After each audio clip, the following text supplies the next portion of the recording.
Alright, doing another flip cup today. Used a little bit different paint mix. And I'm just going to scoot it around the board and see if we get a little something different. I'm going to use a little bit more negative space too this time. Last time I really filled everything in. And I want to go for more white in the background.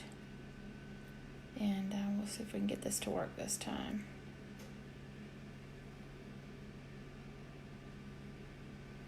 Basically, you put this all over the board, spread it out, and kind of scoot this around so that it just leaves like a little ghostly pattern just up underneath the color that you're using as your neutral, usually white or black or whatever. In this case, I've got a white and a beige that's mixed. And we'll see if it floats properly. If your paint's too thick, it won't float properly up underneath this other layer. You can kind of see some of it starting to peek out underneath the cup. Let's see. This cream is a little thick. It might be too thick for what I'm supposed to be doing.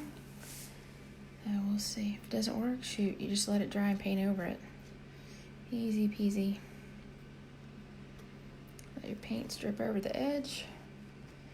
That way all of this will flow. Just kind of scoot it around the canvas, not trying to get all of it wet with the mixed colors, only with the negative space, whatever your base color is.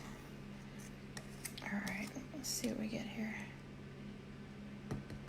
Basically, you just tap your cup. You want to get all your paint down so that it's ready to go. Lift it just a little bit, kind of let some of that paint out as you go. You can see some of it's over here. Blue is going to be the predominant color again today. I think basically I just failed a little bit because I let too much paint out at once.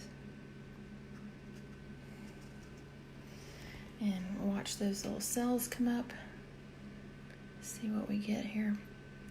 See if we can get the last few drops over in this open space. I think the yellow and blue is going to make too much green, though. It might muddy it up. And let's see, after you let it set, you can torch it. I can't torch it right now because I'm trying to hold the camera. So we'll let it sit a minute. A few more of these cells are developing. I'll tilt it around and see if I can get an interesting design. Kind of like that big bubble right there. There's also glow in the dark in this as part of the medium. So maybe later on, if I think about it, I will post some of the glow after it dries to see if it iridesces. If not, then I'll have to go back and put it in there if I end up liking it. All right, that's it for now. I'll post the pictures later, and in just a minute, I'll post the ones that dried from yesterday. Bye.